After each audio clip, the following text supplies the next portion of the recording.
Malaysia की राजधानी Kuala Lumpur में थाईलैंड के एक्टिंग प्राइम मिनिस्टर फुनतुम वांचाचाय और कंबोडियन प्राइम मिनिस्टर हेम मानित ने शांति वार्ता के दौरान सीज़ फायर का घोषणा की है। इस सीज़ फायर के दौरान चीनी और अमेरिकी राजदूत भी वहाँ मौजूद रहे। लेकिन क्या ये सीज़ फायर वाकई में युद्ध विराम है? क्या है इसके मायने? तो इसके बारे में हम जानते हैं सीनियर जर्नलिस्ट शैलेश कुमार जी से। तो शैलेश कुमार जी, हम आपसे जानना चाहेंगे कि इन दोनों देशों के बीच की ये जो वॉर है, इसकी मेन रूट कॉज क्या है? देखिए, आपने देखा कि जब अनवर इब्राहिम जो कि मलेशिया के प्रधानमंत्री हैं, कुआलालंपुर में ये शांति वार्ता हुई तो वहाँ पर चीनी और अमेरिकी राजदूत मौजूद हैं। तो ये चीनी और अमेरिकी राजदूत होने का मतलब क्या है? इसका मतलब सीधा सीधा साफ है कि जो युद्ध हो रहा है थाईलैंड और कंबोडिया के बीच, ये दरअसल युद्ध दो देशों के बीच में नहीं है, बल्कि यहाँ पर चीनी और अमेरिकी राजदूत होने का मतलब है कि ये वर्चस्व की जंग है, यहाँ पर स्ट्रेटेजिक डोमिनेंस की जंग है। यहाँ पर दो सुपर पावर्स जो कि नंबर 1 और नंबर 2 हैं, अमेरिका और चीन, इस पूरे रीजन में अपना इन्फ्लुएंस दिखाना चाहते हैं। और शांति वार्ता जब हो रही है तो वहाँ पर चीनी राजदूत और अमेरिकी राजदूत होने का मतलब साफ साफ है कि चीन और अमेरिका के बीच वर्चस्व की लड़ाई है। तो अगर आप देखेंगे भी तो मैं इसके रूट कॉज के बारे में अगर आपसे बात करूं तो हमें सबसे पहले जाना पड़ेगा कि ये जो मुद्दा है 1962 में जब इंटरनेशनल कोर्ट ऑफ जस्टिस ने अपना फैसला सुनाया कि जो प्रिया विहार करके जो एरिया है जहाँ पर एक मंदिर है तुम मौन टॉम करके, तो वो जो शिव मंदिर है वो दोनों देश शिव भक्त हैं, कंबोडिया भी और जो थाईलैंड भी। तो ये बहुत पुरानी बात है जब से वो लोग ये 1200 सेंचुरी का ये प्राचीन मंदिर है और अब 900 साल हो गए जब इस पूरे विवाद को देखा जाए तो तब से दोनों देश जो है ये पूजते आए हैं शिव मंदिर को। लेकिन ये लड़ाई शिव मंदिर की नहीं है, ये लड़ाई कोई एक रिलीजियस टेम्पल की नहीं है, क्योंकि 1962 में जब फ्रेंच मैप के अकॉर्डिंग जो बहुत पुराना मैप था 1907 का आई थिंक, तो वो कार्टोग्राफिक मैप जो था वो फ्रांस ने दिया और उसके बाद उस पर विवाद हुआ, थाईलैंड ने उस मैप को माना नहीं।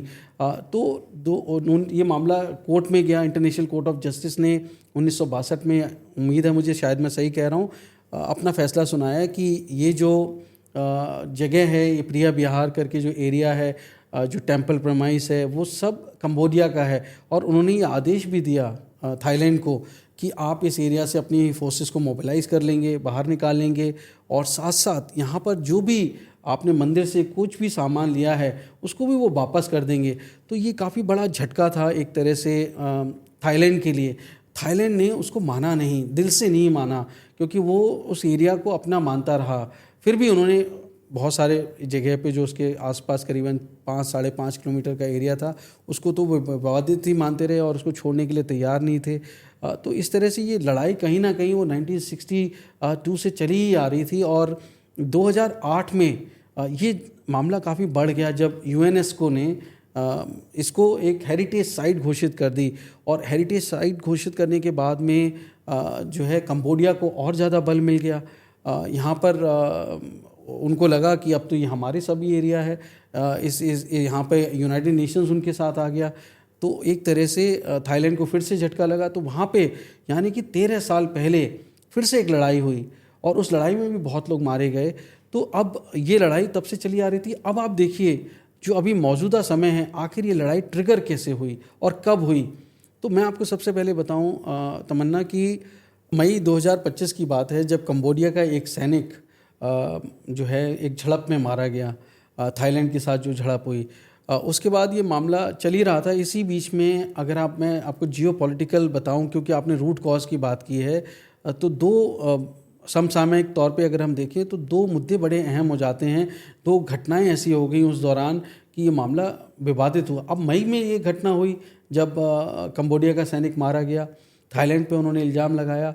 लेकिन मई की घटना के बाद में ये घटना 23 जून को क्यों ट्रिगर हुई, आखिर 23 जून को वॉर क्यों शुरू हो गई? तो 22 जून को दो घटनाएं हुई।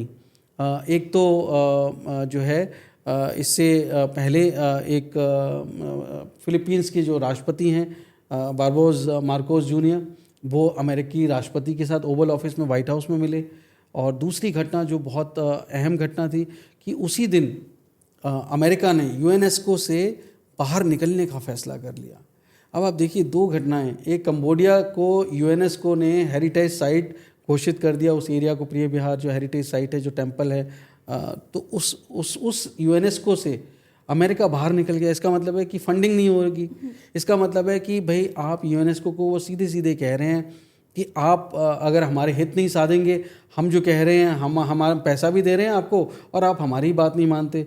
तो कंबोडिया अमेरिका के पक्ष में नहीं है, चीन के इन्फ्लुएंस में है। तो एक तो वो घटना हुई। दूसरा, फिलीपींस के साथ में कंबोडिया का विवाद है, फिलीपींस के साथ में चीन का विवाद है। और ऐसे में फिलीपींस के राष्ट्रपति का, जो कि अमेरिका के बहुत करीबी हैं, स्ट्रेटेजिक पार्टनरशिप की बात हो रही है, उनके डिफेंस मिलिट्री के बहुत अच्छे संबंध हैं, साथ में जॉइंट मिलिट्री डील्स करते हैं। तो यहाँ पर फिलीपींस के राष्ट्रपति का वहाँ होना और यूनेस्को से उसी दिन बाहर निकल जाना, ये एक ट्रिगर पॉइंट था। ये चीन के लिए एक संकेत था कि यहाँ पर अमेरिका कुछ कर रहा है। अगर अमेरिका कुछ कर रहा है तो हमें भी कुछ करना है।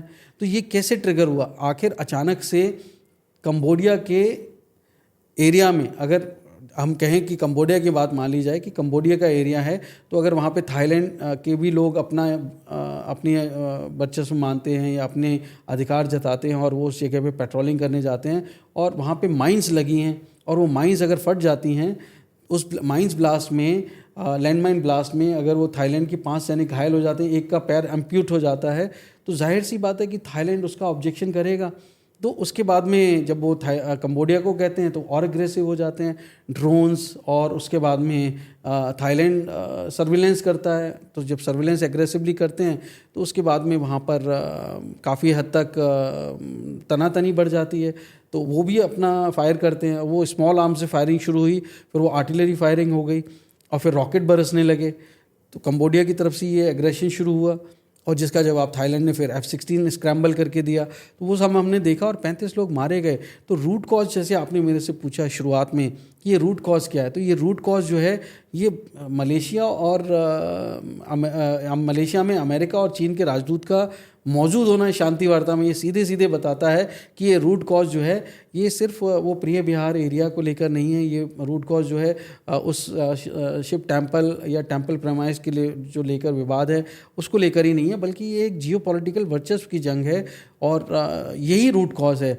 अगर आप कहेंगे तो मैं इसको और डिटेल में बताऊँगा।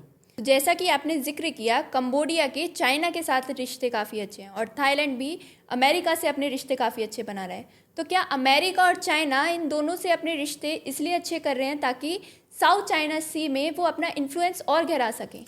एग्जैक्टली देखिए यहाँ पर जो साउथ चाइना सी है, अगर आप देखेंगे तो कि 2008 में, संभवतः मैं सही कह रहा हूँ 2008 की बात है, जब अनक्लॉज आया, United Nations laws on seas, वो अनक्लॉज ने कहा कि मतलब वो चीन के फेवर में नहीं था कि साउथ चाइना सी पर वो 9 डैश लाइन है, जिसको चीन कहता है ये सब हमारा एरिया है, तो वो 9 डैश लाइन को नहीं मानता। तो तब से ये विवाद और गहराता गया। फिलीपींस के साथ में 23 देशों में 7 देशों के साथ बहुत गहरा विवाद है, कुछ देशों के साथ उनके विवाद सुलझे हैं, लेकिन साउथ चाइना सी पे वो पूरा अपना अधिकार जमाता है चीन। और आप देख रहे हैं कि जो कंबोडिया है वो चाइना के फेवर में है, क्योंकि 2012 से लेकर 2016 तक, सबसे पहले तो आपको मालूम होना चाहिए कि वियतनाम, कंबोडिया और फिलीपींस और थाईलैंड ये एशियान के हिस्सा हैं, association of south east Asian Nations, जिसमें अमेरिका ने भी पार्टिसिपेट किया, सर्गेई लैवरोव ने भी पार्टिसिपेट किया। तो चीन इसका हिस्सा नहीं है एशियान का। तो चीन एशियान को अगर मजबूत होगा तो वो चीन के फेवर में नहीं है, वो एशियान को वीक देखना चाहता है, कमज़ोर देखना चाहता है। तो यहाँ पर जब कंबोडिया जो है वो साउथ चाइना सी में अमेरिका का एक तरह से फ्रंट है। तो अगर आप 2012 से 2016 के बीच में एशियान की बैठक देखें और जॉइंट कम्युनिके निकलता है, जो लास्ट में स्टेटमेंट आता है, उसमें उन्होंने वो पूरे काम किए, निकलने नहीं दिए कि जो बाकी देश हैं वो चीन के खिलाफ कुछ बोल पाएँ। इसका मतलब है कि कंबोडिया जो है चीन का एक इस एरिया में, एशियान में एक फ्रंट है। वो उनके मिलिट्री फ्रंट है, वो उनका जियो स्ट्रेटेजिक फ्रंट है, वो उनका जो है हर तरह से ट्रेड हो चाहे कोई भी हो, वो अपना हमेशा यहाँ पर चीन का साथ देते रहे हैं। और यहाँ वो क्यों देते हैं? वो इसलिए देते हैं क्योंकि चीन ने बिलियंस ऑफ डॉलर्स का इन्वेस्टमेंट किया है कंबोडिया में, चाहे वो रोड्स हों, रेल्स हों, चाहे वो और इंफ्रास्ट्रक्चर हो, एयरपोर्ट्स हों, पोर्ट्स हों, हर तरफ। और सबसे बड़ा जो स्ट्रेटेजिक इंटरेस्ट चीन का है वो रीम नेवल बेस है। तो उस बेस पे उन्होंने ऐसे राइट्स ले रखे हैं जहाँ पे एक्सेशन, मतलब उनको एक्सेस है, they can deploy their own ships, they can deploy their submarines. तो अब उस रीम नेवल बेस से थाईलैंड को ख़तरा है, रीम नेवल बेस से फिलीपींस को ख़तरा है, रीम नेवल बेस से वियतनाम को ख़तरा है। तो ट्रायंगल अगर हम देखें, वियतनाम, फिलीपींस और कंबोडिया, तो ये इस ट्रायंगल में वियतनाम को भी बहुत ख़तरा है। तो ये वियतनाम भी जो है देखता है कि हमें किस तरह से डील करना है। उनके भी रिश्ते बहुत अच्छे नहीं हैं, हालांकि चीन बहुत कोशिश करता है कि उनके साथ में वो मिलें। और फिलीपींस को भी दुआतरे जब तक थे तब तक तो ठीक था, लेकिन अभी मार्कोस जूनियर आ गए तो वो उनके फेवर में नहीं है चीन के, वो अमेरिका के फेवर में ज़्यादा हैं। तो अभी पूरा जियो स्ट्रेटजी जो है वो इस तरह से चल रही है कि कंबोडिया जो है चीन के उसमें है, और जो थाईलैंड है बाय एंड लार्ज वो न्यूट्रल हैं वैसे तो, लेकिन वो फिर भी अमेरिका के पक्ष में ज़्यादा रहते हैं। चीन का कुछ इन्वेस्टमेंट थाईलैंड में है, लेकिन उनका इन्फ्लुएंस इतना नहीं है। उनका इन्फ्लुएंस कंबोडिया पे है क्योंकि उससे उनको स्ट्रेटेजिक एडवांटेजेस हैं। रीम नेवल बेस की वजह से साउथ चाइना सी में वो अपना वर्चस्व कायम कर पा रहे हैं। उसके बाद अगर आप देखें थोड़ा नीचे आए तो मलक्का, स्टेट ऑफ मलक्का में, बे ऑफ बंगाल में वो अपना वर्चस्व इकट्ठा कर पाते हैं। इस वजह से वो चोक पॉइंट की तरह इस्तेमाल कर सकते हैं, वो बहुत पावरफुल हो जाएंगे। क्योंकि इससे थाईलैंड को क्या ऑब्जेक्शन है, क्योंकि उनको लगता है रीम नेवल बेस से सीधे सीधे इंटेलिजेंस गैदरिंग हो रही है, सर्वेलेंस हो रही है, तो एक तरह से उनका मिलिट्री बेस बन सकता है। तो उससे उनकी स्ट्रेटेजिक पॉइंट को ख़तरा है, और इसीलिए उन्होंने अपनी एक सर्वेलेंस यूनिट वहाँ पे हमेशा के लिए लगा दी। तो इससे ये सिर्फ अमेरिका, चीन और थाईलैंड, कंबोडिया का इशू नहीं है। साउथ चाइना सी हिंदुस्तान के लिए भी उतना ही महत्वपूर्ण है, और ये तो बिल्कुल हिंदुस्तान के मुहाने पे आके खड़ा हो जाएगा चीन अगर कंबोडिया को इस तरह से सपोर्ट होगी। क्योंकि हमारा स्टेट ऑफ मलक्का, हमारे बे ऑफ बंगाल हमारे स्ट्रेटेजिक पॉइंट्स हैं। हमारी नेवी को बहुत ज़्यादा मेहनत करनी पड़ेगी। यहाँ पे हमारे नेवी का, भारतीय नौसेना का वर्चस्व है, डोमिनेंस है। We are the only country जिनके एयरक्राफ्ट कैरियर इस एरिया में डिप्लॉय रहे, जो ओनली नेवी जिनके पास एयरक्राफ्ट कैरियर हैं। और ये एक दो साल की बात नहीं, ये दशकों तक चला है। तो इंडियन ओशन में ये पॉइंट पे अगर चीन इतना अपना इन्फ्लुएंस बढ़ा लेगा तो ये भारत के लिए भी खतरा है। तो यहाँ पर मैं 2 पॉइंट कहना चाहूँगा जो रूट कॉजेज़ की बात की। मैं क्यों कह रहा हूँ कि ये वर्चस्व की जंग जो है वो सिर्फ कंबोडिया और थाईलैंड की जंग नहीं है। भले ये जंग अभी सीज़फायर हो गई, रुक गया, युद्ध विराम हो गया, ये कायम रहेगा नहीं रहेगा ये तो बात की बात है, लेकिन ये जंग क्यों है, ये लार्जर है। क्योंकि आप देखिए एशियान की अभी बैठक हुई, उसमें अमेरिकी विदेश मंत्री भी आए, Marcos Rubio, secretary of state, उसमें रूस की विदेश मंत्री सर्गेई लैवरोव भी आए। और उससे पहले नाटो की जो समिट हुई, नाटो की समिट के बाद में ये फैसला आया कि हमें भाई ईस्टवर्ड मूवमेंट करना है, हमें इंडो पैसिफिक में जाना है। तो सर्गेई लैवरोव के बयान बहुत महत्वपूर्ण थे। उन्होंने एशियान समिट के दौरान तुरंत जैसी ख़त्म हुई समिट, तुरंत उन्होंने कहा कि नाटो को सीधे सीधे चेतावनी देते हुए उन्होंने कहा कि आप इंडो पैसिफिक से दूर रहिए, ईस्टवर्ड मूवमेंट मत करिए, तो इससे हमारी सिक्योरिटी खतरे में होगी। इससे हम नहीं चाहते कि नाटो का एक्सपेंशन इंडो पैसिफिक में हो, क्योंकि इससे पूरा इम्बैलेंस हो जाएगा। जो मल्टीपोलैरिटी की बात करते हैं रूस, तो उनको लगा कि ये जो पावर इम्बैलेंस हो जाएगा। तो इस वजह से उन्होंने एक तो सबसे सीधे सीधे ये कहा, और दूसरा आपने देखा कि उसी दौरान फिलीपींस के राष्ट्रपति अमेरिका में थे, यूनेस्को से बाहर हो गए। तो ये सब ट्रिगर पॉइंट थे। तो उसकी वजह से कंबोडिया, अब ये कंबोडिया ने शुरू किया, ये तो सब जानते, क्योंकि मई में जब एक कंबोडिया का सैनिक मारा गया तो ये तभी 22 तारीख को जब फिलीपींस में राष्ट्रपति ट्रंप से मिल गए ओवल ऑफिस में फिलीपींस के राष्ट्रपति, उसके बाद 23 तारीख को क्यों हुआ ये घटना, जब 5 ब्लास्ट में मारे गए। और थाईलैंड ने सीधे सीधे आरोप लगाया कि आपने ये नई माइंस लगाई हैं। कंबोडिया कहता नहीं ये पुरानी माइंस थी, थाईलैंड कहता ये नई माइंस हैं। तो उससे ये ट्रिगर हुआ। और फिर इसके बाद कैसे फैला, इसके बाद इसकी तह में जाना पड़ेगा कि क्यों ये सिर्फ लोकल पॉलिटिक्स नहीं है, ये एक जियो पॉलिटिक्स है। तो देखिए उन्होंने जो पी श्रीनिवात्रा हैं, जो थाईलैंड की मौजूदा प्रधानमंत्री थी जुलाई में, जब से ये घटना नहीं हुई उससे पहले, जब क्योंकि उनको सुप्रीम कोर्ट ने बर्खास्त कर दिया क्योंकि उन्होंने इस घटना के बाद में बात करी। जो थाईलैंड के विपक्षी पार्टी के लीडर हैं हुन सेन, उनको चाचा कह के कहा, अंकल कह के उनको बातचीत की, और ये लगभग 17 मिनट की बातचीत उनके बीच में हुई। और जो थाईलैंड की प्रधानमंत्री थी वो बहुत यंग हैं और उन्होंने अपने ही एक आर्मी कमांडर के ख़िलाफ़ बात करी, उनके बारे में गलत कहा। और वो बातचीत हुन सेन साहब ने, जो कंबोडिया के विपक्षी नेता हैं, उन्होंने, जबकि इतने अच्छे गहरे संबंध होने के बावजूद भी, वो उन्होंने बातचीत, उस टेलीफोन कन्वर्सेशन को लीक कर दिया। पहले तो अपनी पार्टी के 70, 80, 90 लोगों को उन्होंने दिया, उसका सोशल मीडिया पे डाल दिया एंड इट वेंट वायरल।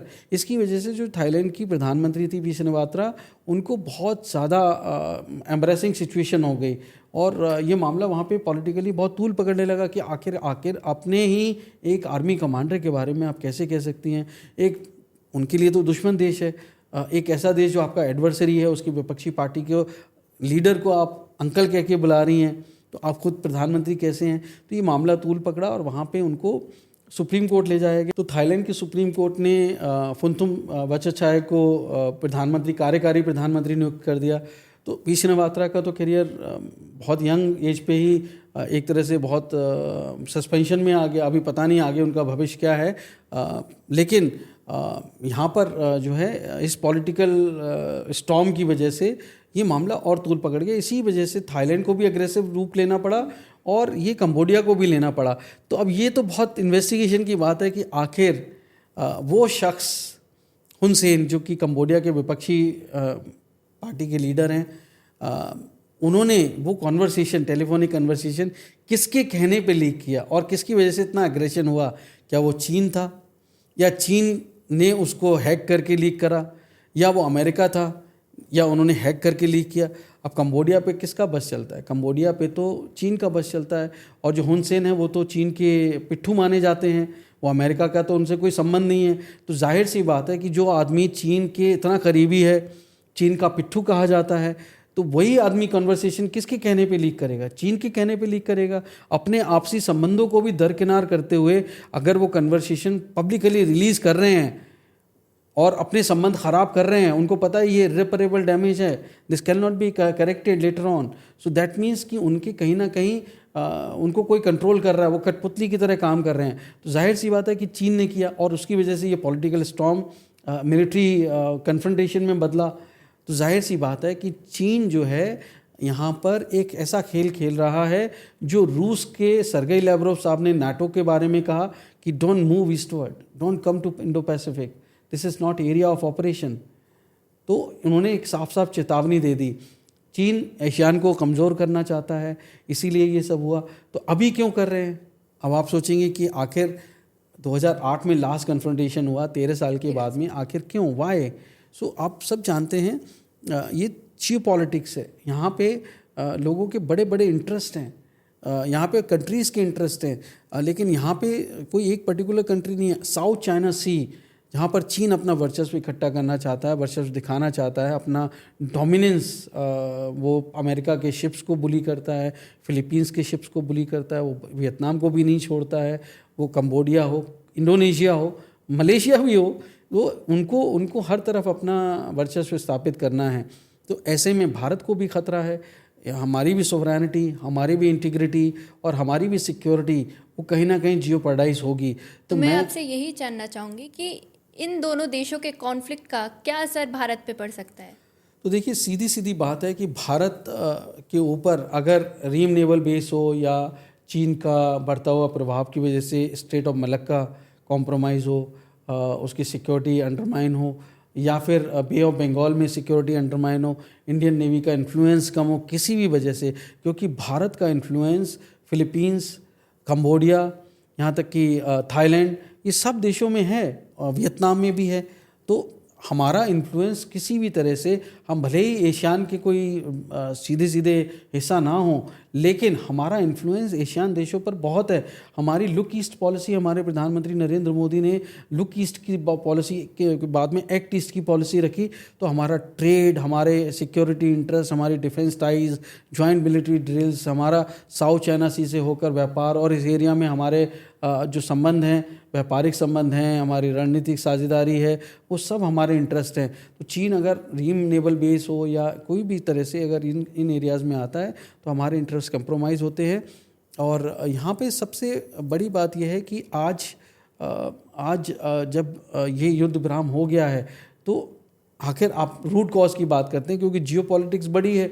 तो भारत की बात आपने करी कि भारत को क्या इससे संदेश है, तो संदेश बहुत साफ है कि आपके LAC पे चीन बैठा हुआ है, डी एस्केलेशन नहीं हुआ, बॉर्डर पेट्रोलिंग एग्रीमेंट हो गया, दोनों देशों के बीच के बावजूद भी संबंध थोड़े सामान्य हुए हैं, लेकिन फौजें हटी नहीं हैं, डी एस्केलेशन नहीं हुआ है।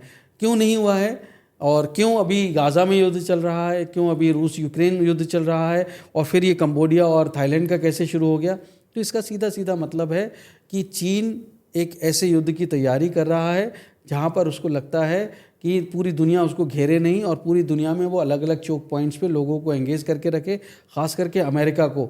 तो इसीलिए उसका सीधा सीधा मकसद है कि ताइवान को किसी भी कीमत पर अपनी मेनलैंड से मिलाना, क्योंकि वो ताइवान को रिपब्लिक ऑफ चाइना को अपना हिस्सा मानता है, अपने देश में वापस मिलाना चाहता है। कुओमिंतांग ने जो उस आइलैंड पे जाके ताइवान बनाया जापान के साथ मिलकर, उसको वो चाहता है कि वापस वो मेनलैंड में मिलाए, और वो उसके लिए मिलिट्रीली मिलाने को तैयार है। और इसीलिए वो इतनी तैयारी कर रहा है, मिलिट्री ड्रिल्स कर रहा है, और ये ड्रिल्स बहुत समय से चल रही हैं और ये ड्रिल्स बहुत एग्रेसिव होती जा रही हैं। चाहे वो एयरक्राफ्ट कैरियर हो, चाहे वो फाइटर जेट्स हो, चाहे ADIZ हो ताइवान का, वो वायलेट करता है। तो जाहिर सी बात है कि यहाँ पर वो देखना चाहता है कि दुनिया कैसे रिएक्ट करती है जब थाईलैंड और कंबोडिया का यहाँ पर युद्ध हो रहा है। LAC पर भारत को वो साधेगा, पाकिस्तान के माध्यम से साधेगा। गाज़ा में आप देखें वो इज़राइल को और ईरान को इस्तेमाल कर रहा है, उनके बीच में लड़ाई करा रहा है। इज़राइल और हमास के बीच में लड़ाई करा रहा है। ईरान फंड करता है हमास को और हमास इज़राइल से लड़ रहा है, उनका अक्टूबर 7 किया। तो ये एक बहुत बड़ी जियोपॉलिटिक्स का हिस्सा है, जहाँ पे जैसा अमेरिका आरोप लगाता है कि चीन, रूस और ईरान और नॉर्थ कोरिया ये एक एक्सिस है, तो इस एक्सिस को जो है वो एक्सेस इधर भी स्ट्रांग रहे, इधर भी कायम रहे, तो ये अपने हिसाब से वो ये सब पूरे कर रहा है। तो जैसा आपने कहा कि ये जंग रुक गई है, युद्ध विराम हो गया है, अमेरिका के कहने पे हुआ, और राष्ट्रपति ट्रंप तो हर जगह युद्ध विराम कराने का दावा ठोक रहे हैं। वो तो भारत पाकिस्तान का भी युद्ध रोक रहे हैं, वो तो बोस्निया और सर्बिया का भी रोक रहे हैं, वो तो DRC और रवांडा का भी रोक रहे हैं। तो वो तो हर जगह क्लेम कर रहे हैं उनको नोबेल पीस प्राइज़ जीतना है, लेकिन ये तो भारत को देखना है कि अल्टीमेटली भारत के संबंध थाईलैंड के साथ बहुत बेहतरीन है, कंबोडिया के साथ भी अच्छे हैं। तो भारत के हित सुरक्षित रहें, भारत की नेवी का इन्फ्लुएंस इंडियन ओशन रीजन में कायम रहे, ये भारत को देखना है कि अपनी पॉलिसी कैसे बनाएं, कैसे अमेरिका और कैसे चीन को डील करें, और किसी भी तरह से इंडो पैसिफिक में भारत की अपनी वैल्यू, अपनी फ्रीडम ऑफ नेविगेशन कॉम्प्रोमाइज़ नहीं हो। भले ही ये जंग रुक गई हो, भले ही युद्ध विराम हो गया हो, लेकिन जियोपॉलिटिक्स जारी रहेगी, और ये जब तक जारी रहेगी जब तक चीन ताइवान को मिलिट्रीली अपने देश में वापस मिला नहीं लेता है। थैंक यू शैलेश जी, आपने हमें इतना सब कुछ बताया, और हम भी यही आशा करते हैं कि ये सीज़ फायर कायम रहे और पूरी दुनिया में शांति बरकरार रहे। आज हम आपसे विदा लेते हैं, लेकिन जल्द ही आपसे नए स्टोरी में नेशनल डिफेंस पॉडकास्ट में दोबारा मिलते हैं। जय हिंद, वंदे मातरम।